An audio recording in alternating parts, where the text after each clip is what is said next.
اعوذ باللہ من الشیطان الرجیم بسم اللہ الرحمن الرحیم رکوع نمبر 35 آیات ہیں اس کی 258 سے لے کر 260 تک 258 سے لے کر 260 تک 258 جو ہے حضرت ابراہیم علیہ السلام کا نمرود بادشاہ سے مناظرے کا تذکرہ ہے اس کے اندر۔ آیا نمبر 259 میں حضرت عزیر کی علیہ السلام کی وفات اور آپ کو دوبارہ زندہ کیے جانے کا واقعہ ہے۔ اس میں بھی کنٹراڈکشن ملتی ہے اسکالرز کی، کچھ کے نزدیک حضرت عزیر علیہ السلام ہے اور کچھ کے نزدیک حضرت ارمیہ علیہ السلام ہے۔ بہرحال جس کا بھی تذکرہ ہے، ہم سے جو اللہ کو مقصود ہے وہ ہے لیسن لینا، سبق لینا، تاکہ ہم سیکھیں، نہ کہ ہم یہ سوال جواب کریں کہ کس کے حوالے سے یہ بات ہوئی۔ صحیح، دونوں آراء میں نے اوپینینز آپ کے سامنے ذکر کر دی ہیں۔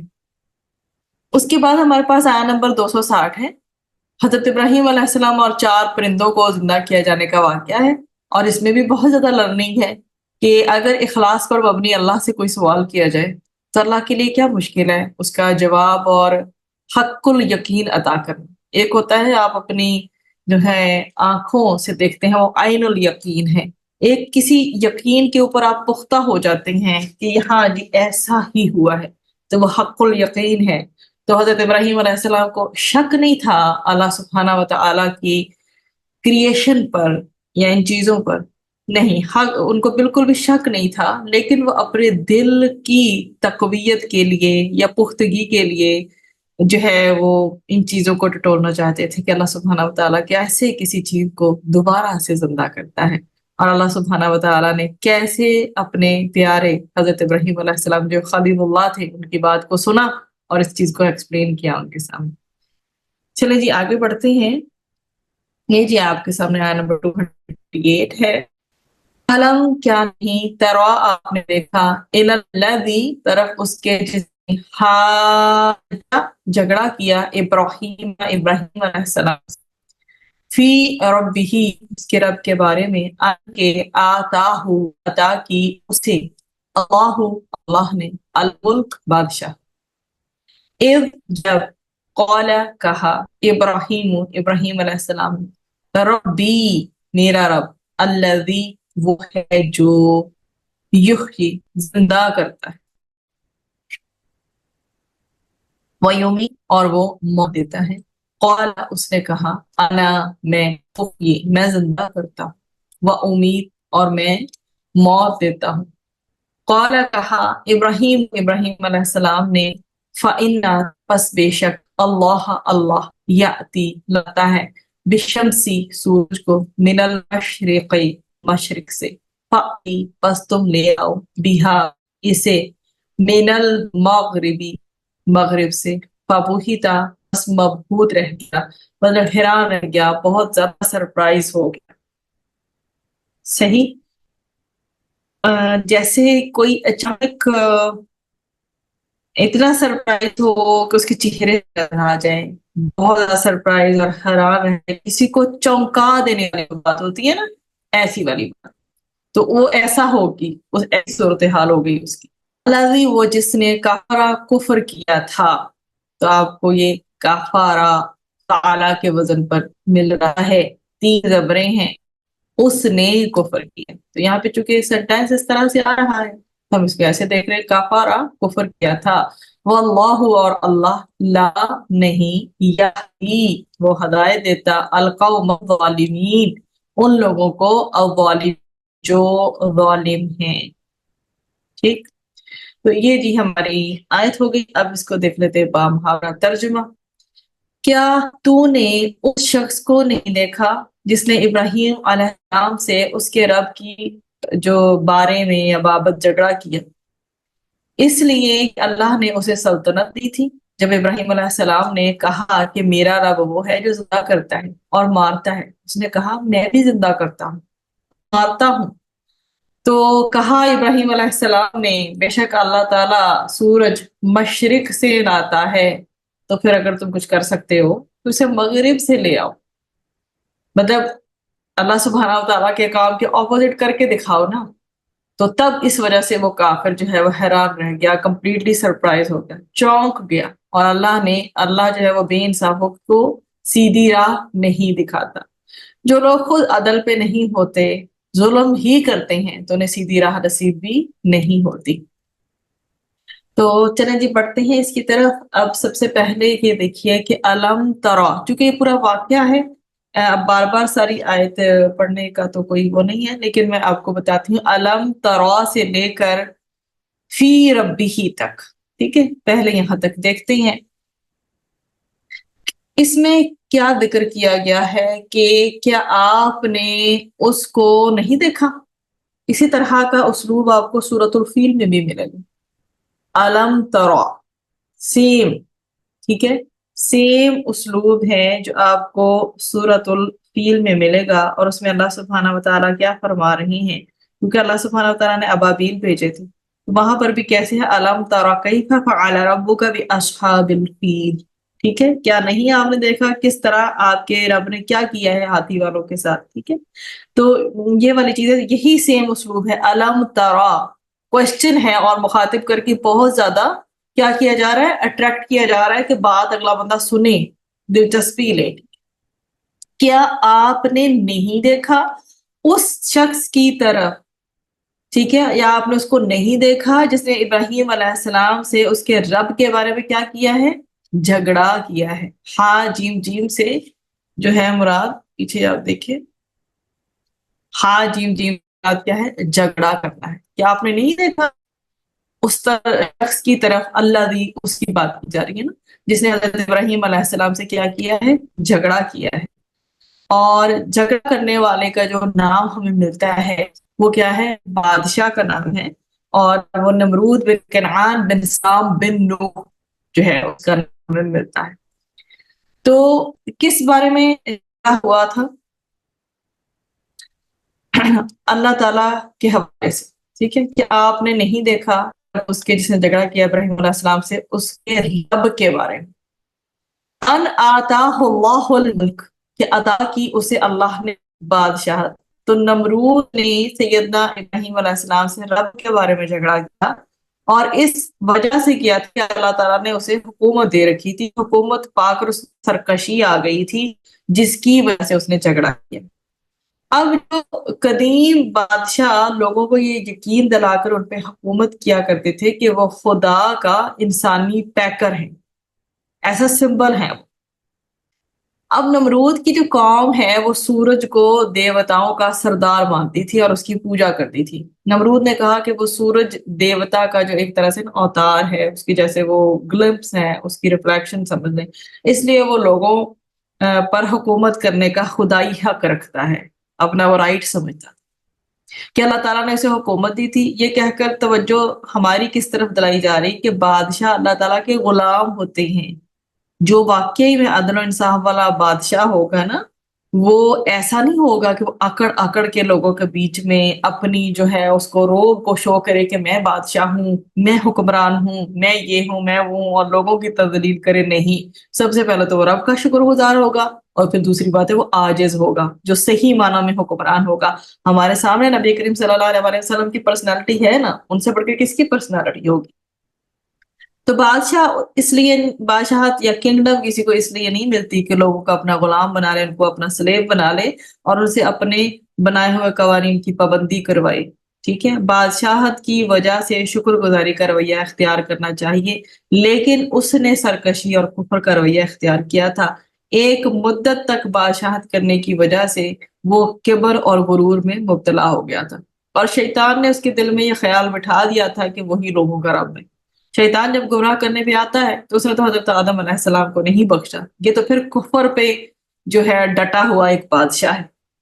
تو اس نے سیدنا ابراہیم علیہ السلام سے اللہ تعالیٰ کی ربوبیت کے بارے میں بحث کی، ٹھیک ہے، اور یہ دعویٰ کیا کہ وہ بھی وہی کر سکتا ہے جو کہ اللہ تعالیٰ کر سکتے ہیں، ٹھیک ہے۔ تو سیدنا ابراہیم علیہ السلام نے توحید کی بیسیکلی اسے دعوت دی تھی کہ ہم سب کا معبود ایک خالق ہے، ایک مالک ہے اور ایک رب ہے، کوئی بھی اس میں خدائی میں، اس کی خدائی میں شریک نہیں ہو سکتا، وہ بے مثل ہے، وہ لاجواب ہے، ٹھیک ہے۔ اذ قال ابراہیم،